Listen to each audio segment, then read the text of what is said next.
Hey Explorers! This morning on our call we read Danny and Daisy, A Tale of a Dolphin Duo. So I know some of you had to either leave the call early or weren't able to make the call today, so I wanted to record this so you could watch it on YouTube. Ms. Laura has some great dolphin related activities and videos that we'll send your way with this link too. So this was written by Suzanne Tate and illustrated by James Melvin.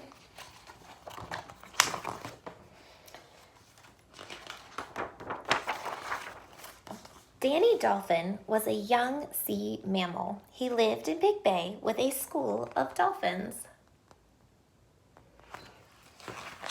Danny was huge. He had big flippers and a giant jaw. The big dolphin's jaw was just right for scooping up fish. Sometimes Danny could be seen fish whacking. He would strike a fish with his tail and send it high into the air. The fish was stunned, and Danny could easily catch it. When he was not feeding, Danny Dolphin swam and played in Big Bay. His fast tail fin was a powerful paddle.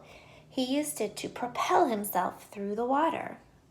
When the waves were wild, Danny went body surfing, and he would jump out of the water just for the fun of it.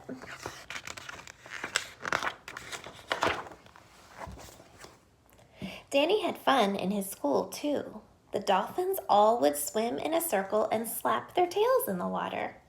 They talked and whistled as they played. Each dolphin made its own special sound, a signature whistle. One day, Danny was swimming alone. The school of dolphins decided to swim south. Danny was having so much fun that he didn't hear them leave.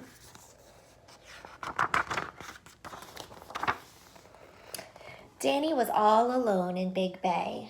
Days passed and the water turned cold. Most of the fish moved on to warmer waters. Danny couldn't find enough fish to eat, and he lost weight. Helpful humans on the shore saw Danny. "That dolphin needs our help," they said. So a team of divers loaded a net into a boat and went out to save Danny.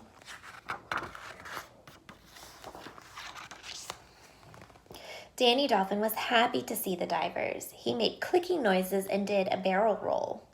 Maybe they will be my playmates, he thought. What do you think will happen next? Let's see. Two of the divers jumped overboard. "He's a cute rascal," one of them said. They began to play with Danny so that he wouldn't notice the net. The divers offered fish to Danny. When he took fish from their hands, they gently touched and petted him. Since Danny was a wild dolphin, all of that was new to him.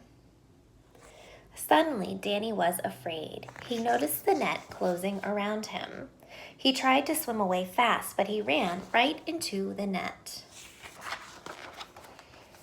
Quickly, divers rushed to help him. They kept Danny's head above the water. On top of his head was a blowhole for breathing. He had to get air, like all mammals. So there's Danny's blowhole right up there. Right, so all mammals have to get air, so they come out of the water to catch a breath through their blowhole. Helpful humans watched from the shore. They cheered for both the divers and Danny. "I don't feel very cheerful," thought Danny, and he squirmed and squirmed. Carefully, the divers placed Danny in a stretcher. Then they put him on soft cushions in their boat.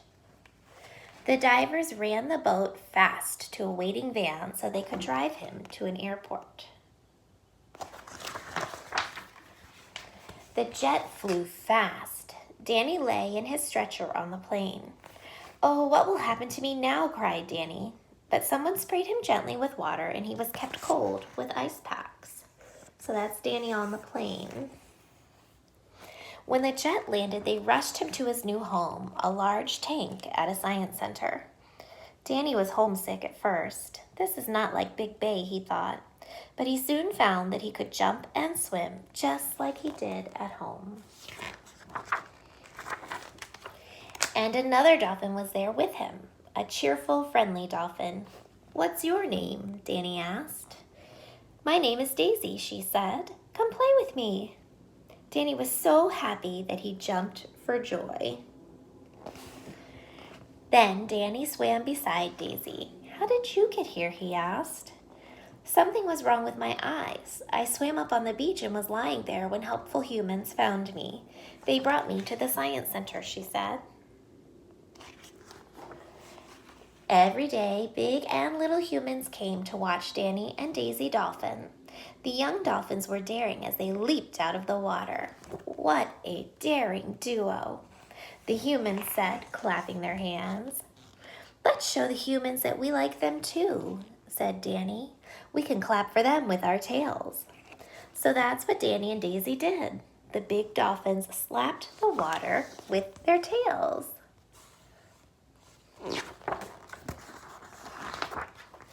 Then the humans went happily home. They could see that Danny and Daisy were safe and sound at the science center. And one day, when Danny and Daisy were well, they would play again in the ocean's wild waves. So these dolphins are amazing mammals. And do you know who else is a mammal? You are. You don't have a blowhole, but you breathe through your mouth and your nose and your lungs. So Ms. Laura shared some great information about dolphins. And as I said before, we'll post some links to more information and an origami activity about dolphins. Have fun, guys. We'll see you later.